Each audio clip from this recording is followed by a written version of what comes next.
नमस्कार, मैं हूं आपके साथ शिखा चौहान और आप देख रहे हैं इस वक्त पीआरबी।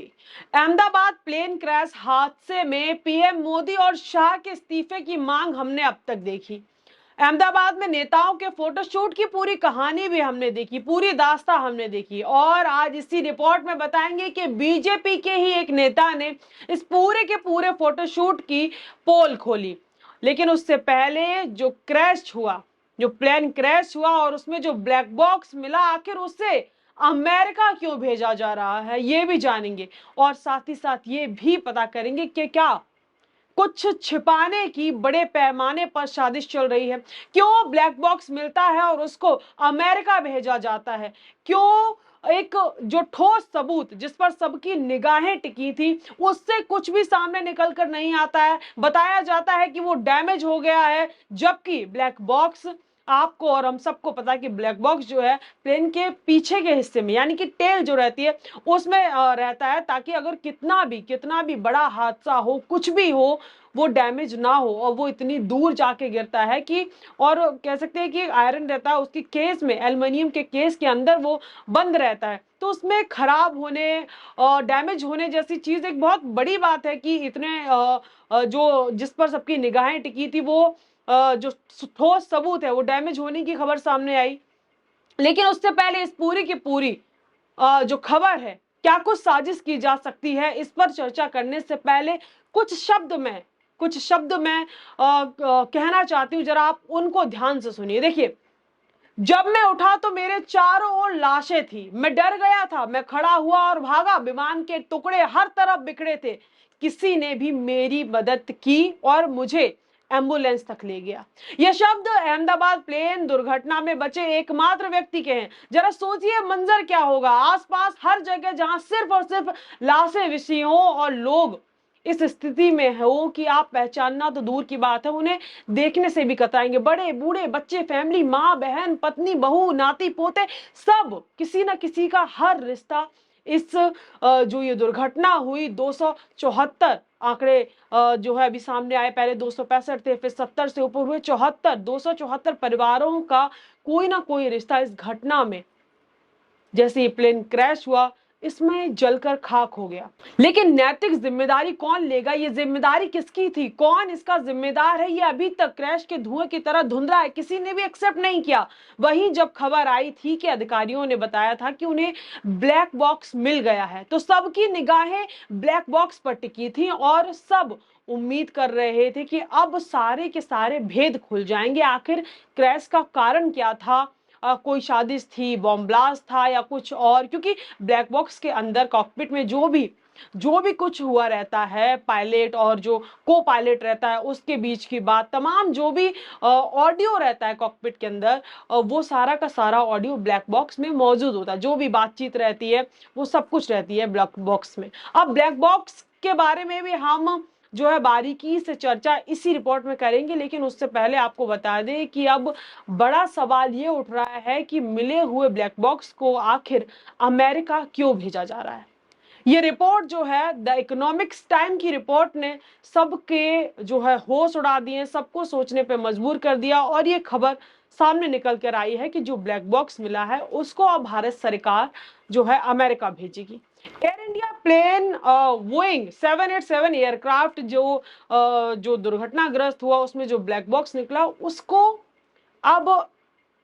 जो है वॉशिंगटन भेजा जाएगा, यूएस भेजा जाएगा। बताया जा रहा है कि लोकल डेटा रिट्रीवल यूनिट इतनी इक्विप नहीं है, जो ब्लैक बॉक्स मिला उसमें जो डेटा हासिल हुआ है, कह रहे हैं कि वो डैमेज हो गया तो वो डेटा हासिल नहीं कर सकती, यूनिट इतनी वीक है कि हम डेटा हासिल नहीं कर सकते। और यही रीजन है, इसी की वजह से जो है ब्लैक बॉक्स को वॉशिंगटन के लिए वॉशिंगटन भेजा जाएगा, लेबोरेटरी को दिया जाएगा वॉशिंगटन की, जो एक नेशनल सेफ्टी ट्रांसपोर्ट बोर्ड है, और उसे ये पूरा का पूरा ब्लैक बॉक्स जो हमारे पास एक ठोस सबूत था, पूरी देश की, पूरी दुनिया की कह सकते हैं नजर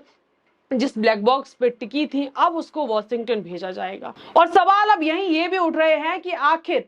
ये जो ब्लैक बॉक्स है, जो कंपनी है वो, देखिए जब ये दुर्घटना हुई तो सबसे ज्यादा सवाल इस कंपनी बोइंग पे सबसे ज्यादा सवाल उठाए गए। हमने देखा कि कैसे उनके सीईओ को भी जो है रेजिग्नेशन देना पड़ा था, उनको हटा दिया गया पद से। वो जो आए उन्होंने अपनी बात सामने रखी, तमाम चीजें पहले की जो चीजें हुई वो भी सामने आई, और कैसे जो इसी कंपनी के जो एम्प्लॉय थे वो कंपनी के अगेंस्ट आगे खड़े हो गए, तमाम चीजें देखी। और जिसमें से एक की तो लाश मिल जाती है, वो जो है उनकी डेथ हो जाती है और कॉजेज भी पता नहीं पड़ते, बाद में बताया जाता है कि आत्महत्या कर लेगी। और लेकिन जब ये अहमदाबाद की दुर्घटना हुई तो अचानक से जिसको लेकर कंपनी और जो ये विमान बनाने वाली जो कंपनी है, देखिए ज्यादातर नहीं, एक दो ही कंपनी है,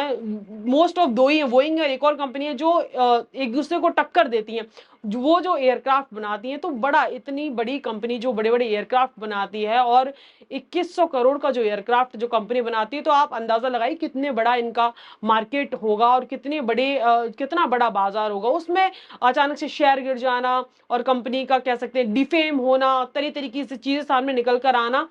ये सारा कुछ एक साथ हुआ। और अब जब ब्लैक बॉक्स मिल गया, और ये कंपनी आपको बता दें, बोइंग जो कंपनी है ये कंपनी यूएस की है, और अब हम जो हमारे पास सबूत है वो भी हम यूएस को भेज रहे हैं।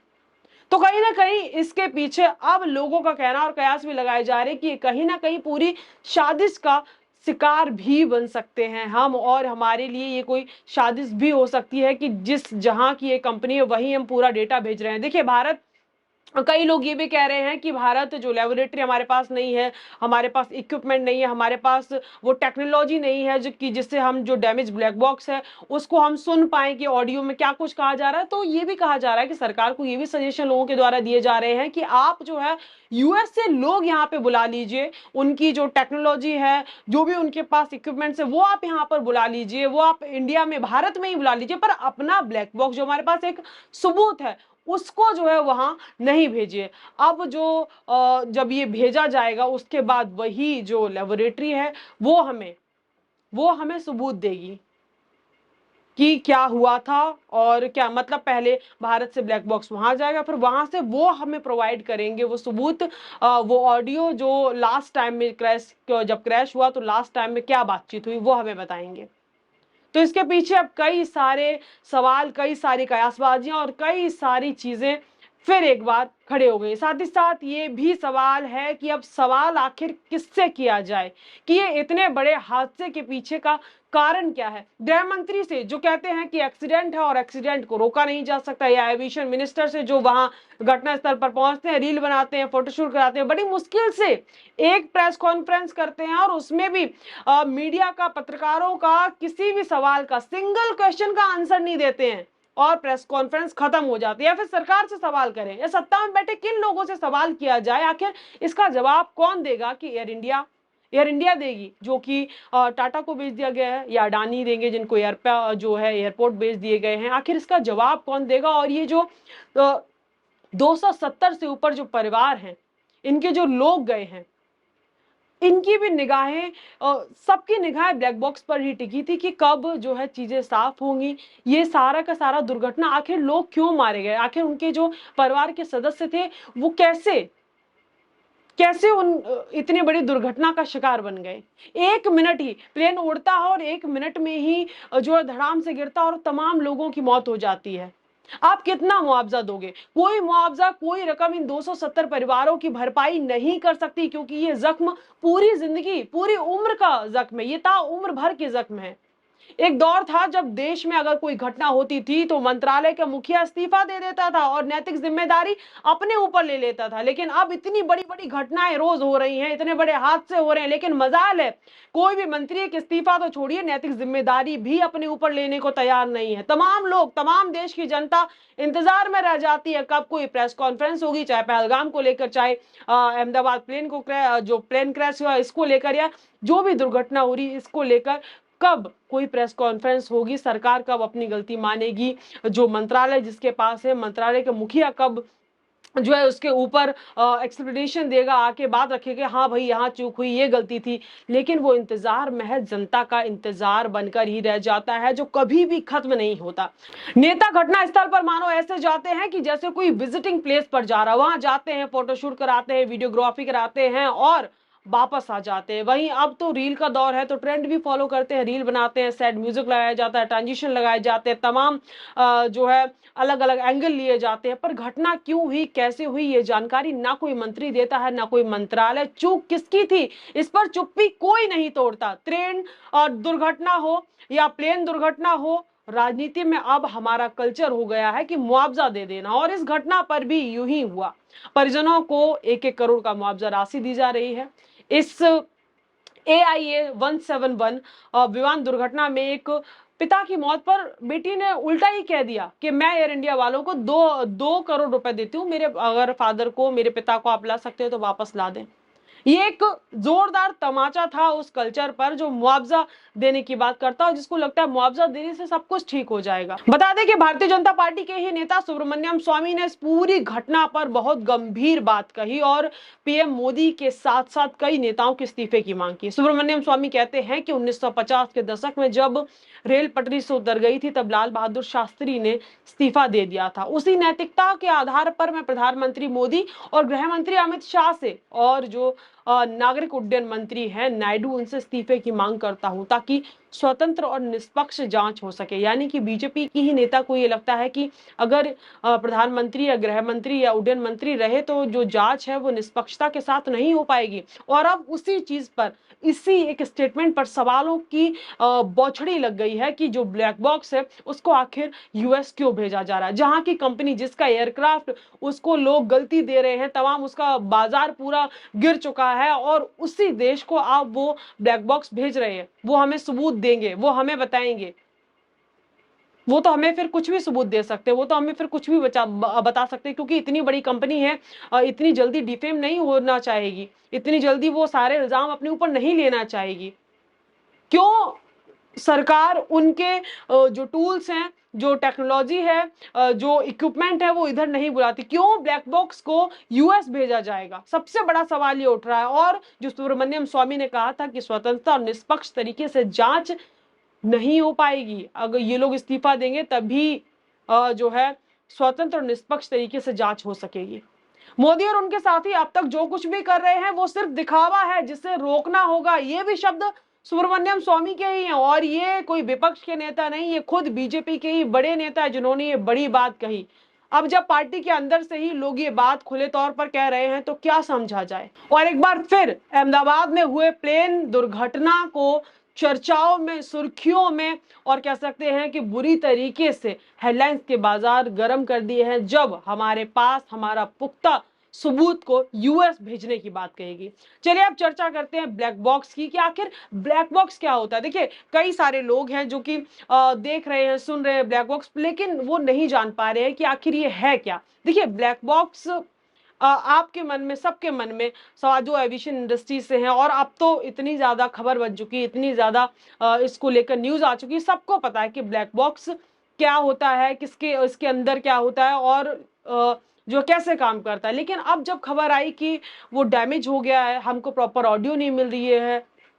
उस खबर की वजह से एक बार ये बताना बहुत जरूरी है कि आखिर ब्लैक बॉक्स ऐसे कैसे डैमेज हो सकता है, जबकि जो पीछे का पार्ट है वो डैमेज नहीं हुआ है। अहमदाबाद जो दुर्घटना हुई है उसमें देखिए ब्लैक बॉक्स क्या है कि दो उपकरण है, उनका कॉम्बिनेशन, एक तो एफडीआर और दूसरा सीवीआर। यानी कि एफडीआर मतलब फ्लाइट डेटा रिकॉर्डर, दूसरा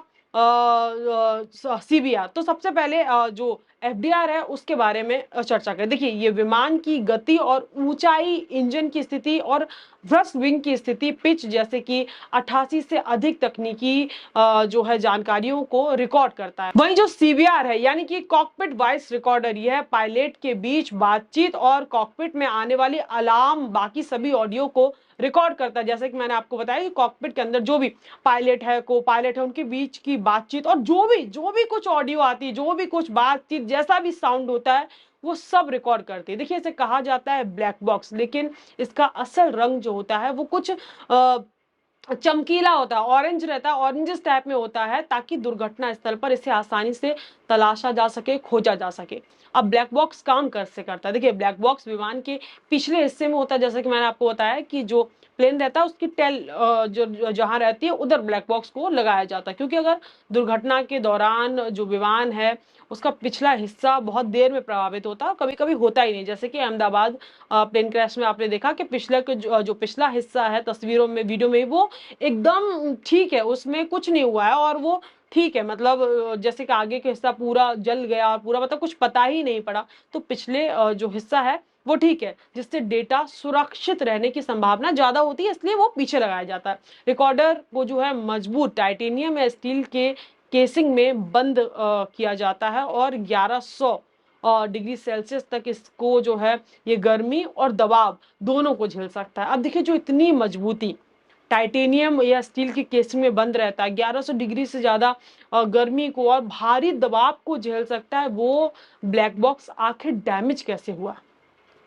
इसके अंदर एक अंडर वाटर लोकेटर भी होता है जो कहते हैं कि पानी में अगर गिर जाता है ब्लैक बॉक्स तो 30 दिन तक यानी कि पूरे 1 महीने तक सिग्नल भेजता है, जिससे पता लगाया जा सकता है कि आखिर जो ब्लैक बॉक्स है पानी के अंदर भी कहाँ है, उसको आसानी से ढूंढा जा सके। आप सोचिए जो इतना मतलब इतना सुरक्षित इतना मजबूती से जो ब्लैक बॉक्स को तैयार किया जाता है वो ब्लैक बॉक्स डैमेज हो जाता है। हमको ये खबर मिलती है, पहले हमको खबर मिलती है कि जो ब्लैक बॉक्स मिला वो नकली है, फिर हमको खबर मिलती है कि ब्लैक बॉक्स मिल गया है, फिर हमको खबर मिलती है कि ब्लैक बॉक्स डैमेज हो गया और फिर हमको खबर मिलती है कि ब्लैक बॉक्स को यूएस भेजा जा रहा है।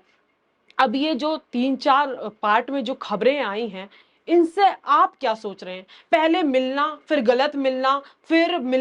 फिर डैमेज हो जाना, फिर यूएस भेजना,